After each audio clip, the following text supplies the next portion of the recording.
One of my favorite shows is air crash investigations. They pick a commercial air crash or near crash, though those usually aren't as much fun. You know, then they hire actors, reenact the whole thing, and they interview survivors. Every time I watch an episode, I keep thinking, man, I really want to travel. Right? Planes crash in some really exotic locations. Right? You got Cali, Colombia, Paris, coast of Africa, middle of the ocean. I mean, there's unidentifiable body parts strewn all over the Atlantic, and I'm jealous. That bobbling leg's been to Madagascar, and I haven't. They all seem to have common plot points, you know, like God took basic screenwriting 101 at Thunderhill Community College, or audited because he's a cheap bastard, before starting to crash planes to make me long to travel. The show's narrated by the same high-tension, urgent British man who always sets the tone with ominous peace. Miami Beach, Thursday morning, June 23rd. Partly cloudy skies, wisp of a breeze, 72 degrees. In the midst of La Carnival, a family-oriented festival celebrating the overthrow of a fascist mayor. A single tulip blooms amidst the field of lilies. A baby is born somewhere named Rosemary after her grandmother. It's a perfect day for flying! Today's flight is captained by Jack Trout, a pilot with over 750 million hours of flying experience. And he also trains the other pilots and the flight attendants and the baggage crew. His co-pilot today is Doogie Howser. With 34 hours of flying experience and is paired with a pilot for the first time. You know, the co-pilot's like he's 12, his hat's too big, he's playing with all the buttons. Oh, these are neat! Stop it! Today they're flying a DC-10, a plane with a troubled history. Or the 727, a plane with an impeccable safety record. Either way, you are screwed. Now, disasters, they can develop slowly, right? A mild burning smell begins to invade the cabin, much like old Sanka. As the cabin begins to fill with smoke, the pilots calmly thumb through the procedure manual as if they're reading people waiting for a prostate exam.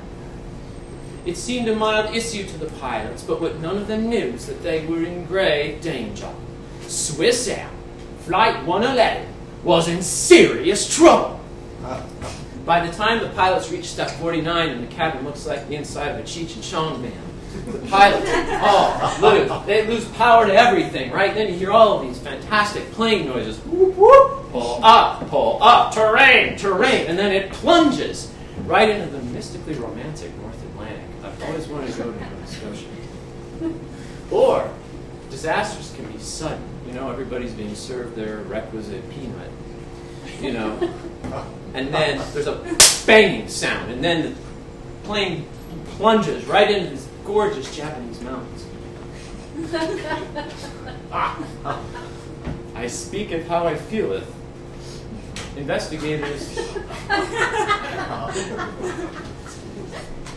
Investigators are rushed to the crash site, hoping to recover the black box. Now, what follows is usually this months or years-long investigation where they constantly have to go back to square one. Now, they usually have experts, and my favorite is this, I call him the Country Time Lemonade kind of guy who can tell you your parents were just mutilated, and you go, all right, let's drink some lemonade. Yeah. Old planes, shucks. Old cars, hell, they never fly straight. That's an actual quote from the show. That's great. What's old? 2 weeks, 2 years? How about some NASA lemonade? A plane crash is never any one thing but a chain reaction of events that ultimately leads to disaster.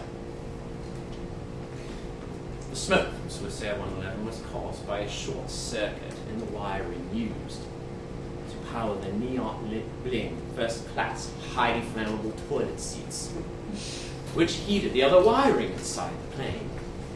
which was insulated with highly flammable taco wrappers, affecting the ability of the rabid beavers inside the walls to take orders from the pilot's feet.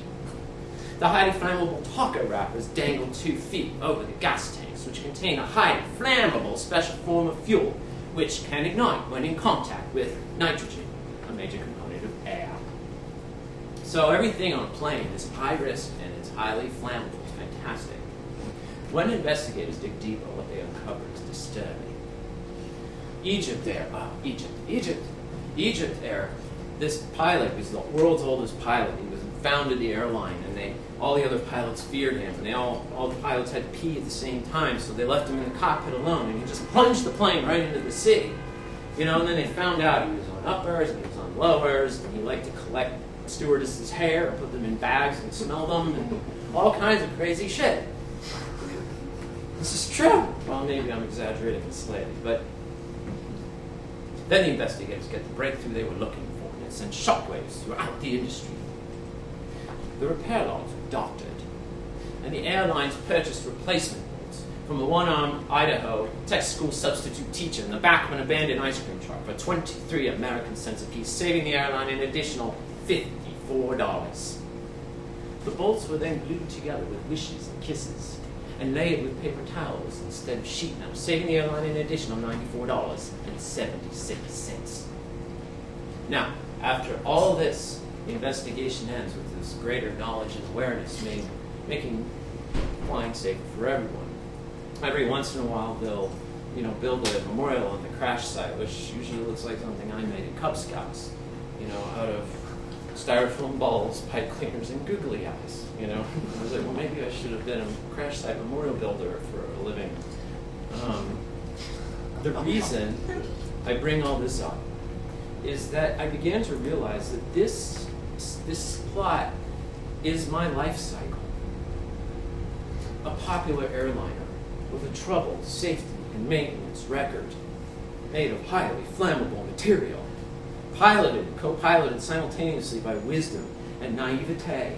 And when they don't get along, trouble comes, and after a chain reaction of events, I crash. There's a scene of carnage and destruction everywhere. And then some therapists and some healers and possibly some mind-altering substances are rushed to the scene.